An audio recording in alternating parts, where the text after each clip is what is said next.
Last but certainly not least, RTI. RTC.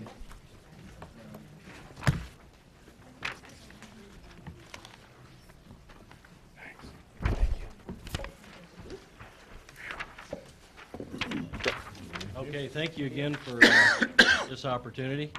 I'd like to make a few introductions. We welcome Nick Frost with us tonight. Nick is a business owner here in town. Many of you know Nick, and we appreciate him coming in. He's going to talk a little bit about some of the things we do as far as community involvement and advisory committees, so we appreciate you coming in and giving up your time. I'd also like to thank Kathy Wolfert for coming in. We're fortunate this year we were able to share Kathy with the high school, and that's worked out really good to have the special needs background and working with her schedule in the high school. And I'd like to kind of reciprocate what Jim said. We work with the high school with Jim and Amy and Josh daily, as well as Monica and Andy, and it's just great to have that working relationship. We appreciate all they do and sharing the students, running the buses every hour.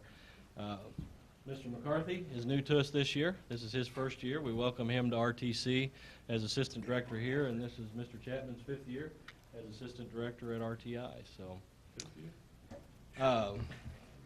as we go through, a lot of what we're going to talk about is similar to what you've heard as far as the process goes, but we kind of start at the end of the school year, and as you see, we go with the results of our school improvement plan, and the measures that we have at the end of the year. We'll use that through our PLC process, and then the rest of the things that come in over the summer, we use those on the back to school days. We work through our leadership team. So one of the things we do in the spring as well in our buildings is we do the staff survey, and then we take that information, we share that with our leadership team, we talk about it, and use that either in our personal professional development plans, and those tie into our school improvement plan as well as far as areas to improve. We share that with them, and then they take that back, and we share that in our PLC team so they can see what the feedback is and use that as part of this model. Usually we takes 2 or 3 PLC meetings in which we're refining our school improvement plan, and then we'll have a faculty meeting in which we go through this and had a really nice discussion this year and kind of added to it. And so it's a similar process in our building as well. So I won't spend a lot of time, but last year, just to kind of show you, this was our school improvement plan. This was our goals, our strategies. We go through at the bottom in the green, red, or off color. You can kind of see we give this to the staff. This is what we start the school year with, to show them where we ended or didn't meet or met, those sort of things, and kind of gives us a basis of what to adjust for this year, whether it's something we need to continue or if it's something we need to move on.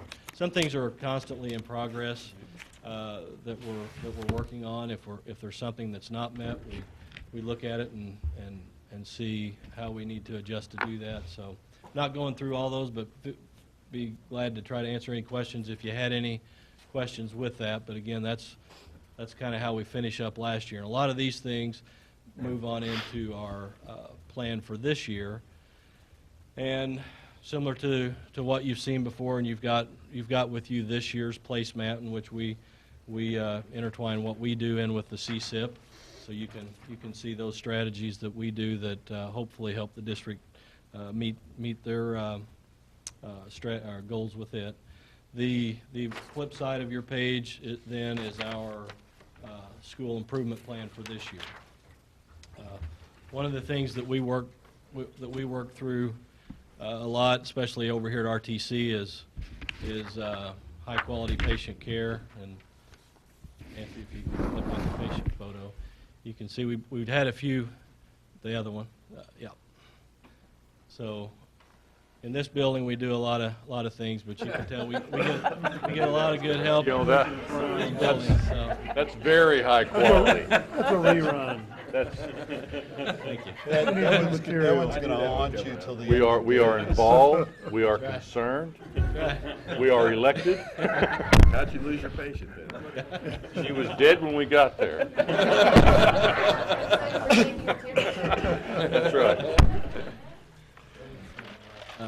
this year we kind of went through and we tried to streamline and take out as much as we could to try to make it concise.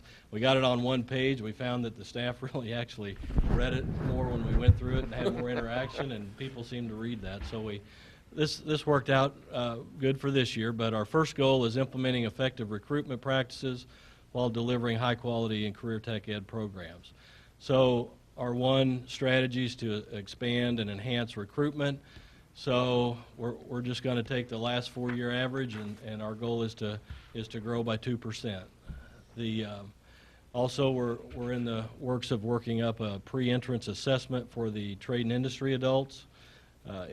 Where we're at now with everything from financial aid through just the standards of our accreditation, the back end of our adults is as important as the numbers on the front end. So we've got to get to where we have students that can succeed there. On the second one, evaluating for high-quality career and tech ed programming, DESE put out a model this year to show us the effective indicators of an effective career and tech ed program. So we have been using that on our professional development days for a portion of that to survey and align where we're at, and we're using our time to try to meet those 6 standards and get up to speed with it. The 2.2, we started that, and when I started the year, I didn't know that we would be here tonight talking about early childhood too, but that was one of our goals, was to research and recommend future programming. So that's probably where we're focusing now is early childhood. So, and on 2.3, kind of ties in with what Dr. Pritchett was saying about the med program. We're getting to interact with that a lot because we are the student organization at RTC. We already had the HOSA organization in place, so we're able to expand to that. This is a very lofty goal. Mrs. Bergman, you met her tonight. She was here, and Mrs. Pritchett are our advisors for that, and they were okay with this, and I think we're going to meet that. But a 20% increase in enrollment for that is a lot, but we're going to do that through interaction with the high school. And had just a short 30-minute video here kind of talking about that. 30 seconds. Short 30. We're going to have a discussion there. As the Health Science Academy, we've been addressing a goal of a 20% increase in enrollment of our students in our technical organization, HOSA, Future Healthcare Professionals. We've increased enrollment with our own Health Science Academy students, but we've also expanded involvement to include our high school EMT and our new PLTW program with a HOSA meeting once a month after school. We hope to continue to grow involvement by educating students and encouraging engagement in competitions like nurse assisting, clinical nursing, medical terminology, and a host of other things that they have at the state and national level. So far, enrollment has risen from 75 last year to 90 this year, and students are excited at the opportunities that are before them. So it's been real exciting to have that interaction with the high school.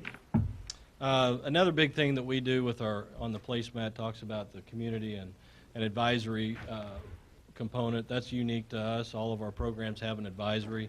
We're very, very fortunate to have great community members that come and do that, and so Mr. Frost was gracious enough to come and talk about that a little bit and kind of tell his words.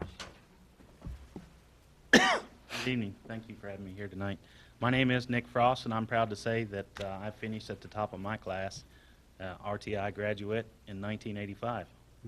And as a RTI graduate, the program gave me a chance to change my academic struggles into a passion and ultimately a successful career. The skills I learned in 2 years allowed me to find work in my field immediately following graduation. In less than 9 years after graduation, I purchased High Tech Collision in Rolla and have since grown the business from a $300,000 a year business to a $2 million a year business. This has been an incredible journey and hard work and a lot of passion and good fortune. And never would my 9th grade teachers have predicted that. As a local body shop owner, I have employed many graduates of the RTI program.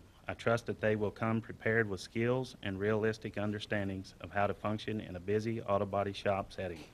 I currently have 7 graduates of the program on my team. My team takes pride in the work they do and appreciate the opportunity to work in the community that they were raised in. As a board member of RTI and RTC, I need to stress what RTI and RTC does for the school system and a greater Rolla community.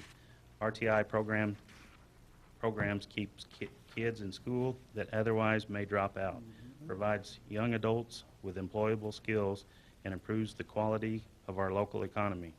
RTI offers hands-on training and the opportunity to hear from leaders in their chosen field. This combination produces skilled young adults that are realistic about the field they have chosen.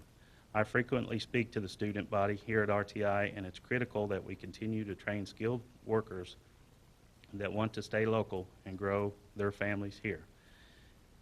If we are honest, we lose many of our college-bound high school students to other cities and states. It's our technical schools that remain local and assist in building the future economy of Rolla and raise the future students of the Rolla School Board. I appreciate your time and attention tonight. I hope you will continue to strongly support and develop the RTI and RTC programs. I believe it's a solid educational foundation and a critical component to ensure a bright future for the Rolla and surrounding counties. Great. Thank you. Thank you. God, Nick, thank you.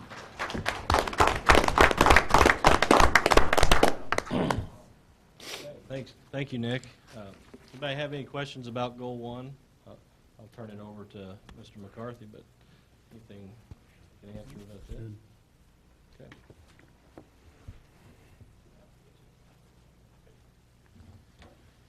If you had to take a crash course in career and technical ed, which I have recently, I don't think you have a better way of taking that crash course instead of anything better than listening to Mr. Frost and that presentation of early childhood. That early childhood and what Mr. Frost said puts the emotion and the actual work that it takes to run these programs together. And that's basically what all our goals are about, is about maintaining and growing those type of things. I'm new to tech ed. I've always been in love with tech ed. I've always been a big supporter of it. Goal 2 says that RTC will focus on student performance, completion, and placement rates to ensure students are career ready. The first one says that we're going to expand embedded credit for secondary programs, which we spoke of earlier, and we're going to review dual credit and articulation agreements. Articulation agreements are agreements that tech schools have with 2-year schools, and they have them with 4-year schools, so your kids can come up through the classes. Everybody has a kid that's gone through college, and if they transfer from college to college, oh, these 5 credits don't work, these 15 credits don't work. Articulation agreements secure you and give you insulation so that doesn't happen. In today's world where college credits are so expensive, that's a really big plus. And so we work on that all the time. And you guys understand embedded credits, due to the questions you asked earlier, and that's fantastic. So we're going to increase at least by 2%. If now that we are adding or working to add early childhood, we'll be increasing it by a lot more than 2% on embedded credits. And we are going to review 100% of our existing dual credits and articulations. So you put those in place, but every 2 or 3 years you have to look at those and update them, make sure they're still current, or can we offer more dual credit than we are? And so that's a constant process for us. It's something we take very seriously. The second part of Goal 2 is we want to perform at a proficient level of achievement to meet the standards of annual performance reports, COE, which stands for Council Occupational Education, and Perkins. Tech Ed really has a lot of governing bodies above them. We can't just put a program in place. We're talking about early childhood, and that's fantastic. It's going to require a phenomenal amount of work to get it in place. You have regulations by the state that we have to look at, and that's where your APR comes in. We also add to the district's APR in the tech world. And I can give an example of that. Mr. Duncan just worked a fantastic deal. He studied something and found out that if we would add an IRC accreditation test to our HVAC program, that we would be able to get 2 more points on our APR. But not only 2 more points on our APR for Rolla, but it will add 2 points to everybody, all our sending schools' APRs. So we just bumped everybody's APR, and so that helps your MSEP. just by researching that and doing all the paperwork to put that in place. So that's the kind of stuff we try to do with our sending schools to make sure we have a very collaborative process and to make sure everybody stays as happy and as efficient and effective as it can be. We also have the federal government has Perkins, so whenever the federal government gives you money, that's always great, but there's always strings attached and there's always guidelines. So if you're going to take their money, you have to understand their guidelines. Well, the tech schools have to be accountable to the state, and then they have to be accountable to the federal government also. A lot of them look at our testing. They all look at our graduation rate. They look at our dual credit rate, everything that's been mentioned earlier today. They look at completion, placement, and licensure. And they all kind of work together, but each of them have specific things that we are accountable to, so we have to track that also. And so and then there's COE. You guys just heard in the last board meeting that we were accredited for 6 years. That's an accrediting body that takes care of the whole building. So each program has to be accredited, and then the whole building has to be accredited too. We just got that, which was a phenomenal amount of work. They really look at your completion rates, they really look at placement rates, and they really look at licensures. What they don't want at the state level or federal level is you creating a school and the kids that are the students that come through there are not successful. They don't have placement. You just took their money and you left them on the streets high and dry. So there's a lot of regulations to make sure that we can't do that. And that's what those goal 2 covers. And I'll leave you to Mr. Chapman. Good. I went the right way. That's all I've been worried about all night. Going the right way on that. Anyways, just to add, not taking anything away from Mr. McCarthy, but we'd like to say on the embedded credit side, one of the exciting things we have done this year on that is we've added to our supermarket careers. So most of you have been through, or a lot of people in the community come through our supermarket careers. It's open house tomorrow, so come on by there. So we'll have lots of people from the community coming in. But we added embedded credits through there because of work of people from the high school level, such as Kathy Wolford, and then last year coming over in the last couple of years, seeing the quality of education those students are getting, not only serving food, but also that time before that happens. So that's really cool. So I'd like to, if you got a chance tomorrow, come over to that. My goal has to do with effective technology and safety.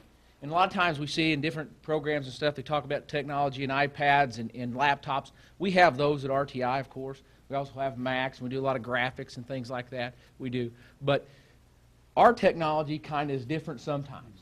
And so before we get started, I'd like to show you a little video there of our masonry program, and then I'll explain a little technology they're using this year. This is Mr. Pilkington, one of our new instructors.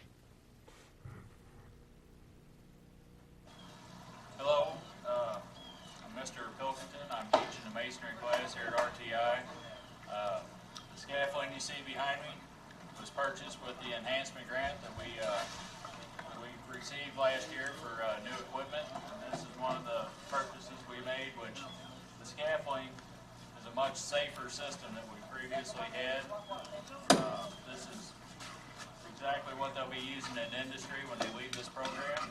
I'm very thankful to have it, and it's an excellent hands-on activity for them with using the equipment that they need in a safe manner. So, thank you. Good. What you see there is, you might not realize, it's painted new, red, it looks like that, but our old scaffolding is 5-foot scaffolding. This is a 7-foot scaffolding, and it works with different sizes of buildings and the floor level and those things. It also is called walk-through scaffolding, so their students are not stepping over from walkboard to walkboard. So there's a lot of different type of technology that we use in our industry and in our classes that sometimes we don't think about. We think about it as computers. We're able to do that through an enhancement grant, which you all help us support and get that every year, and then at the state level, they put in a lot of money too. So those things are awesome. Also, what we're trying to do is get a 10% increase of instructional technology, and that's one of those things you just saw there. We have a lot of dollars in technology, and that's just one of them. The other thing we've really worked on this year on that aspect is safety. From year to year, we go out and we see in the industry, people want people to show up for work every day and be happy about coming to work. The other thing they also tell us, they need safe workers, because it costs a tremendous amount of money when our people employ people that are not safe. Those things cost a lot.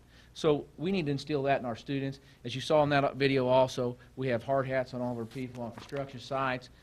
All of our students go through OSHA 10 training, and we're offering a lot more of those opportunities for our students throughout the year. So safety is something we're really working to go through. I got Mr. Henshaw put that on our quick walkthrough evaluations this year that we're doing. We actually added that onto the bottom, so it's a check mark. So every time I go in a classroom or a lab atmosphere, we're checking if students are being safe, and then it's very easy to comment about if we've got a student without safety glasses, we've got a student that's not wearing long pants, we've got a student that's got open-toed shoes or something like that, that is not safe for the workplace. On to the last part there, it goes to technology also. Our district produces a tremendous amount of really cool technology education. And so our district, on a district level, our students or our staff, we require them to have 3 hours of R training. So what we've done at RTI and RTC is we've upped that and we've doubled it. So we're requiring our staff to go to 6 hours of that training that the district provides. And there's a lot of things out there, and a lot of different days after school they can go get that. But proud to say most all of our staff are at the 6 hours at this point in the year. Any questions about Goal 3 or anything? You know, could you show the one slide from last year where you had indicated whether things were met or not met?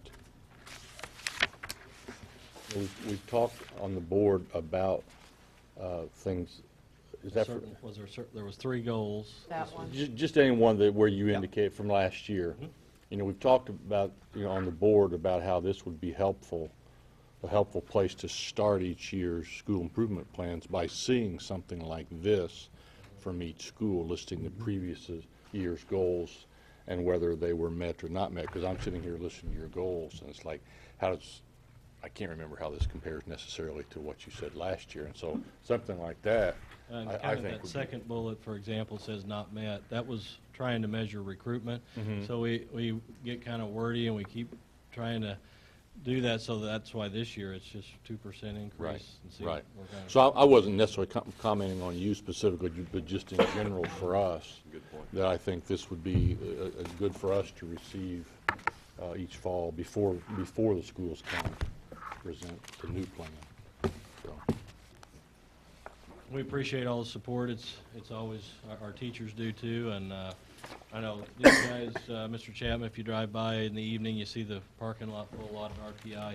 He's tasked with the community ed, the evening programs, the extra things, and Mr. McCarthy is becoming the financial aid director, entrepreneur. He just loves it, and he is doing a great job.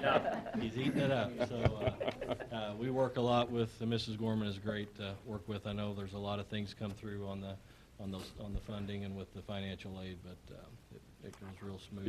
Is your dining room finished? It is. We're ready to buy tables. Querying that. We've got one cabinet left. Tables bought, so we started using it, so. Correct. All right. Tomorrow. Okay. We did have our veterans Nick, can luncheon. you come down? Did you? Okay. Yeah. Can you come down and A few get little minor things. We'll do. Yeah. Cool. Kathy? Ms. Wolf? He's opted out. Now, having a baby, she's coming back next Wednesday. Oh, is that right? Ready, look, 1, 2, perfect. Good. Thanks. All right. Thank you, Thanks, gentlemen. guys. Thanks, Thank you Matt. much. Thank you.